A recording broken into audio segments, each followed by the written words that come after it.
नमस्कार, मैं हूं पुष्कर चौहान। दुनिया में बढ़ते युद्ध, तनाव और अस्थिरता के बीच भारत ने वैश्विक शांति का एक नया मास्टर प्लान पेश कर दिया है। न्यूयॉर्क में संयुक्त राष्ट्र मुख्यालय से भारत ने साल 2028-29 के लिए सुरक्षा परिषद यानी यूएनएससी की अस्थायी सीट के लिए अपना आधिकारिक अभियान शुरू कर दिया है। लेकिन इस बार भारत का ये मिशन सिर्फ एक सदस्यता की होड़ नहीं है, बल्कि ये दुनिया को जोड़ने वाला मिशन शांति है। इस राह में भारत के सामने मुस्लिम देशों के एक बड़े गुट की चुनौती है, लेकिन नई दिल्ली की चक्रव्यूह कूटनीति भी पूरी तरह तैयार है। जब पूरी दुनिया यूक्रेन संकट, मिडिल ईस्ट की आग और वैश्विक मंदी से करा रही है, तब भारत ने संयुक्त राष्ट्र में एक सभ्यतागत संदेश दिया है। विदेश मंत्री एस जयशंकर ने भारत की इस दावेदारी के लिए शांति विजन को लॉन्च किया है। शांति का पूरा नाम है securing holistic advancement through norms, trust and integrity, यानी अंतर्राष्ट्रीय नियमों, आपसी भरोसे और ईमानदारी के जरिए सबका सर्वांगीण विकास सुरक्षित करना। भारत ने इस मिशन के तहत दुनिया के सामने 6 बड़ी प्राथमिकताएं रखी हैं। सबसे पहले ग्लोबल साउथ की आवाज, विकासशील और गरीब देशों का पुरजोर प्रतिनिधित्व करना। दूसरा है सुधारवादी बहुपक्षवाद, रिफॉर्म्ड मल्टीलेटरलिज्म, संयुक्त राष्ट्र के पुराने ढांचे में बदलाव और यूएनएससी का विस्तार। आधुनिक शांति सेना, तकनीक से लैस यूएन शांति सेना तैयार करना। एआई के खतरों से निपटना, आर्टिफिशियल इंटेलिजेंस के गलत इस्तेमाल को रोकने के लिए वैश्विक नियम बनाना। समुद्री रास्तों की सुरक्षा, अदन की खाड़ी से लेकर मलक्का तक समुद्री व्यापार को सुरक्षित रखना। आतंकवाद पर कड़ा प्रहार, टेरर फंडिंग को रोकने के लिए आतंकवाद के खिलाफ जीरो टॉलरेंस की नीति। यूएन में एक विशेष कूटनीतिक कार्यक्रम में विदेश मंत्री एस जयशंकर ने ग्लोबल मंच पर भारत का दावा बेहद मजबूती से रखा। खुद सुनिए क्या कहा उन्होंने। Harish, Excellencies, dear colleagues, it's a pleasure to join you today afternoon, to launch India's candidature to serve as a non-permanent member of the United Nations Security Council for the term 2028-29. We do so at a time when the world is facing profound paradox.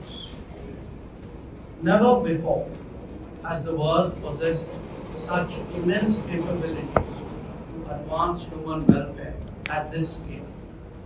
At the same time, we are witnessing levels of conflict, violence, and instability that threaten even those who may be very far away. To address this complexity, the United Nations must take the lead, and the Security Council must show the way. Elections to its membership consequently assume great importance. Tajikistan और मुस्लिम देशों की चुनौती बनाम भारत का plan B, ये है भारत की रणनीति। सुरक्षा परिषद की इस एकमात्र एशिया पैसिफिक सीट के लिए भारत की राह आसान नहीं है, क्योंकि भारत का सीधा मुकाबला तजाकिस्तान से होने जा रहा है। तजाकिस्तान को 57 इस्लामिक देशों का संगठन OIC का सामूहिक समर्थन हासिल है। ऐसे में गुप्त मतदान में 2/3 बहुमत, करीब 128-129 वोट हासिल करने के लिए भारत ने मुस्लिम देश के इस ब्लॉक को भेदने की एक बेहद रणनीतिक कूटनीति तैयार की है।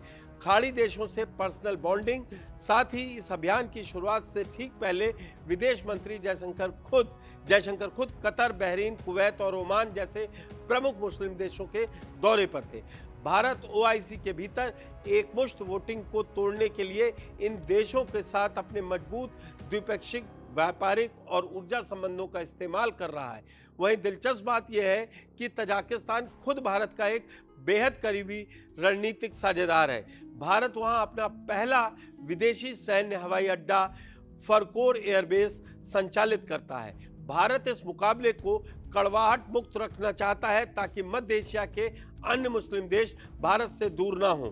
भारत मुस्लिम बाहुल अफ्रीकी देशों और अरब जगत को संकट के समय, जैसे कोरोना काल में वैक्सीन, अनाज संकट समय गेहूं की आपूर्ति की याद दिलाकर व्यक्तिगत समर्थन जुटाना चाह रहा है। अमेरिका, ऑस्ट्रेलिया, ऑस्ट्रिया, श्रीलंका और फिजी जैसे देश पहले ही खुलकर भारत के समर्थन में आ चुके हैं। हालांकि भारत इससे पहले भी 8 बार सुरक्षा परिषद का अस्थायी सदस्य रह चुका है, जिसमें आखिरी कार्यकाल उसका 2021-22 में था। लेकिन जून 2027 में होने वाले ये चुनाव भारत के लिए उसकी कूटनीतिक परिपक्वता की अग्नि परीक्षा है। इस मुकाबले में मुस्लिम देशों का दिल जीतकर भारत न केवल अस्थायी सीट हासिल करना चाहता है, बल्कि यूएनएससी की स्थायी सदस्यता परमानेंट सीट के लिए अपने वैध दावे को दुनिया के सामने अकाट्य बनाना चाहता है।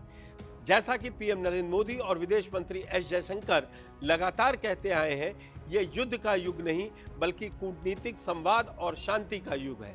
अब देखना यह है कि भारत का ये मिशन शांति विश्व मंच पर क्या नया इतिहास रचता है। इस वीडियो में इतना ही। आप कमेंट बॉक्स में हमको बताएं ये आपको वीडियो कैसा लगा। धन्यवाद।